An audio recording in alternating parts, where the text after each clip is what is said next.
There's one.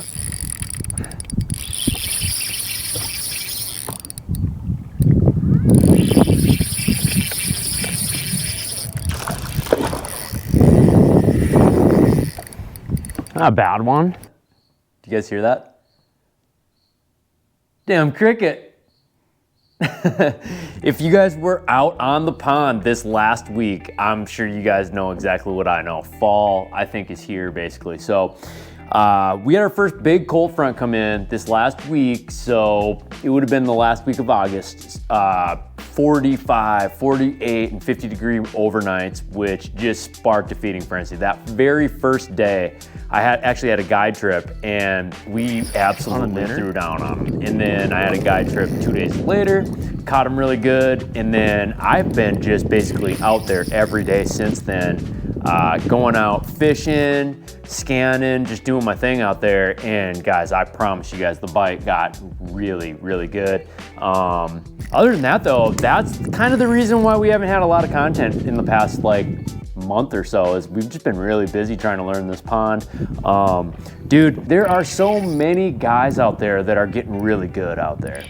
A lot of these young kids coming up, dude, these guys know what they're doing. So I got to keep on my A game. I got to stay out there and try and keep up with these kids because, dude, these guys are pretty good. I had no idea. No more secrets. Mille Lacs Lake, September. Let's go.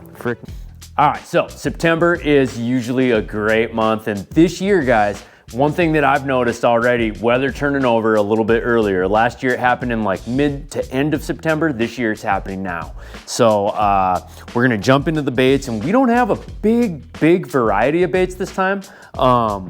Some of these you're gonna see in like October's edition too, but yeah, we kind of kept it really simple on this one and kind of wanted to showcase the minnows that we've been using over the past like week or so. And then obviously we do know that we're gonna be using these in October too as well. Hopefully we get to November this year, but I wouldn't be surprised if winter comes early this year. It just is starting to feel that way. So we obviously know September time, Ned rig is still good. I usually put the drop shot down, and then obviously a paddle tail swim bait. 3-inch paddle tail swim bait, or even a 4-inch paddle tail swim bait. It's gonna treat you really good this time of year. You know, step up that size and bait. So, you know, if you were throwing 3 inches, throw 4, 4 1/4, somewhere in there. Those bigger baits this time of year usually get bit a lot better. Fish are keying in on bigger baits or bigger forage in the water, and so they're obviously trying to beef up for the winter time. So I'm gonna start off with the minnows that I've been throwing. Now, the reason I got 3 minnows on the deck, 3 different sizes, 2 different size ball heads, and I'll tell you guys why. So first and foremost, I'll start off with my 4-inch minnow that I've been throwing, which is the Jackal Drift Fry. I got that on a 3/16 ounce owner round ball jig. And basically guys, I like having a 3/16 and an 1/8. 3/16 is gonna get down there just a little bit faster. Now, I do think that they bite the 1/8 just a little bit better most of the time, but your 3/16 gets down there a little bit faster. So it's a little bit easier to fish in some cases.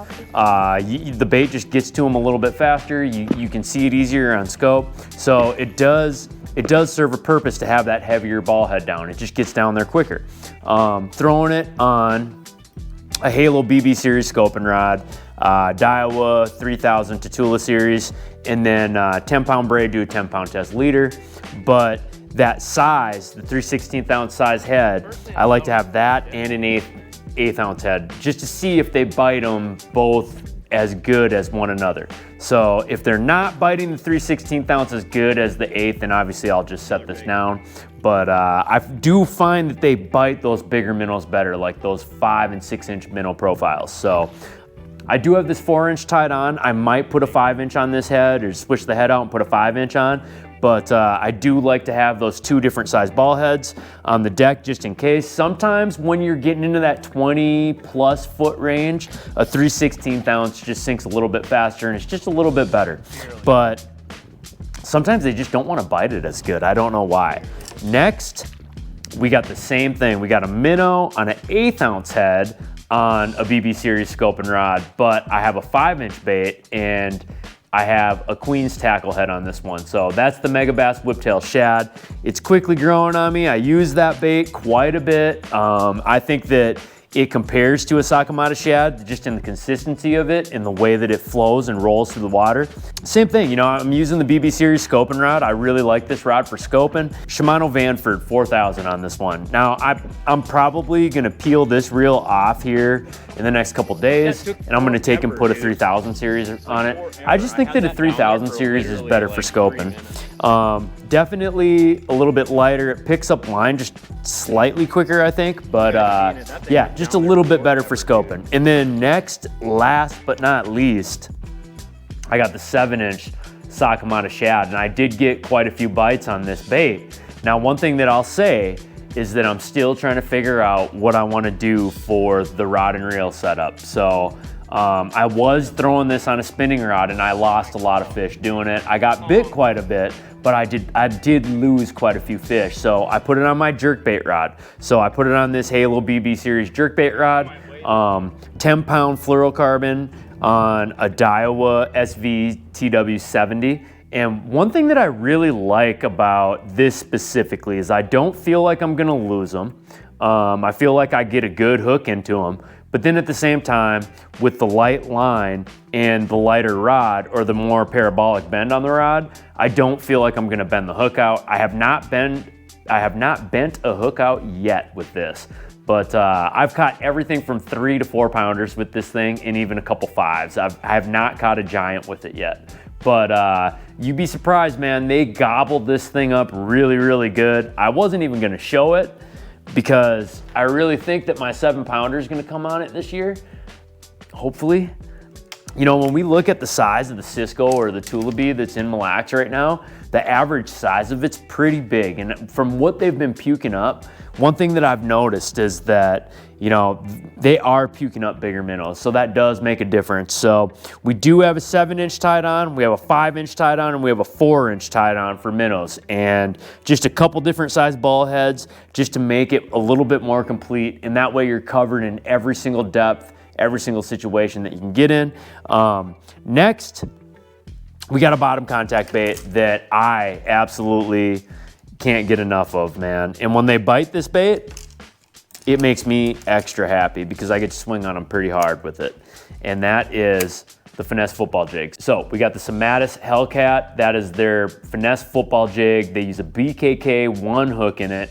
It's super stout hook. I've never bent one of these hooks out. And then I got the Net Baits Sonic's Pinch from their finicky lineup. And that is one of my favorite colors for this Finesse football bait.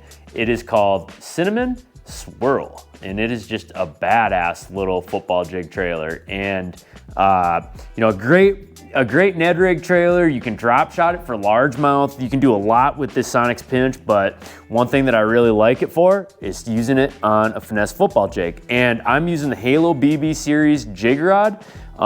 Perfect for this setup. You know, a 17-pound test fluorocarbon for this. You know, being that it's a thin wire hook, I dial it down. I did have 20-pound test on this rod. I took that reel off and put on this 17-pound test. It's perfect for this Finesse football jig. Now, one thing that I do know is that guys do throw this on a spinning rod. So that does actually work pretty dang good. All right, next we got the sleeper craw. So this is increasingly becoming one of my favorite baits to throw in a hard bottom situation for both smallmouth and largemouth. It's slowly but surely replacing the Finesse football jig for me. I still throw that football jig a lot, but one thing that I really like about this bait is how clean it comes through the rocks, how lifelike the presentation is, and how much movement you get in the water out of this without even moving it. You know, these claws and the lifelike tentacles on it really move around really good. I just have become a big fan of this bait. Now, one thing that I've been messing around with it on is a bait caster, and I was using the Halo HFX series, and then next I'm gonna try the KS2. Right now I just have it on a medium rod for you guys in the video, but those are the 2 rods that I've been messing with, and I'm still kind of like up in the air as to which one that I'm liking better. So I'll get back to you guys on that, which one's gonna be better for this bait. But definitely a great bottom contact bait for when they're chewing the football jig. It's just another different look for them. It's super lifelike and it gets bit really good. Throwing it with a medium rod though, and I think that a medium is gonna be really good for this application. I don't think that you need a medium heavy. This bait sinks really, really slow. So even though it says 5/8 on the package, it sinks really slow. And I'm telling you guys, it comes through rock like really good. So it does not get snagged up. It doesn't have a sharp edge like a football jig or a finesse football jig. It's got a more of a softer edge on it, and literally I just sweep it along the bottom like I would a football jig. So 17-pound Seagar and Vizex, Daiwa Tatula, and then yeah, a 7 foot to 7'3", medium to medium heavy is gonna be the rod for this deal. All right, next, kind of the same situation as our sleeper craw. We got the dark sleeper. This bait, I swear, I was never gonna throw this bait ever, and just because it looked like a bathtub toy. It reminds me of a toy that you would play with in a bathtub. So I have fallen in love with this bait, and for the same reason that I fell in love with the sleeper craw. It gets big bites. At the same time, I can fish it exactly like a football jig, and it does not get hung up near as frequently, and the bites that I get are freaking big with it. So same thing, I would use like the Halo BB series jig rod for this rod, or for this bait, or I would use that 7'3" Halo HFX medium heavy rod. Now, again, I'm trying out different setups for this. I've tried it with the BB series jig rod. I've tried it with the HFX series casting rod, and I'm gonna use the KS2 a little bit with it too.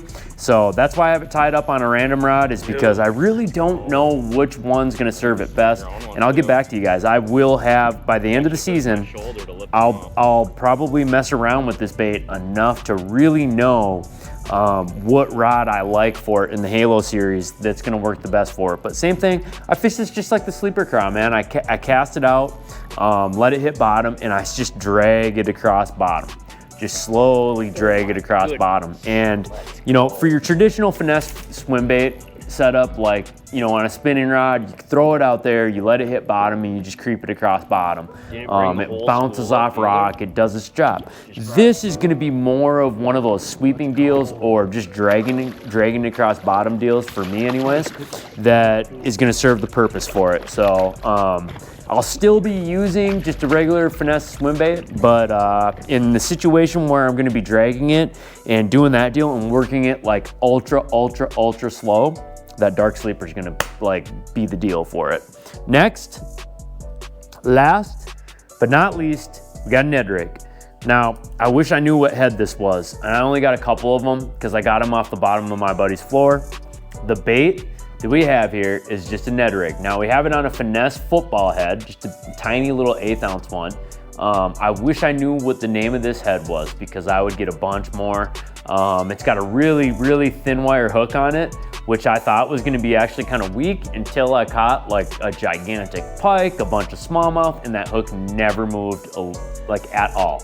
So this is a great Ned rig head, and on the back of it, we got a Kitech Sexy Impact on it. And the reason why we're showcasing this bait on No More Seekers today is because of the way that I fish it. So this bait, I can mid-stroll it, I can bottom stroll it, I can let it hit bottom and just drag it. There's a lot that I can do with this that kind of mimics that minnow profile. And sometimes when I don't know exactly how the fish are feeding, or if they're feeding in multiple different ways, that's where this bait comes into handy, because I can just do so much with it. I've had them eat this mid-strolling it, and I have had them eat in bottom strolling it. So it's just the profile of it and the way that it moves around. It's just can be fished a little bit more versatile than you could with like a TRD, or more of like just a plain like style trailer. So definitely my go-to Ned setup.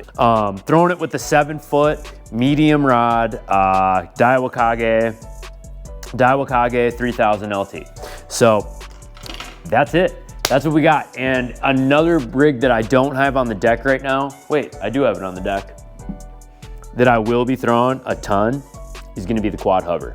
So this is the one with swim baits on it. I'm pretty sure there's one with blades too as well that I got, but the A-rig is perfect for September, man. September is A-rig season, so you definitely got to have an A-rig on your deck.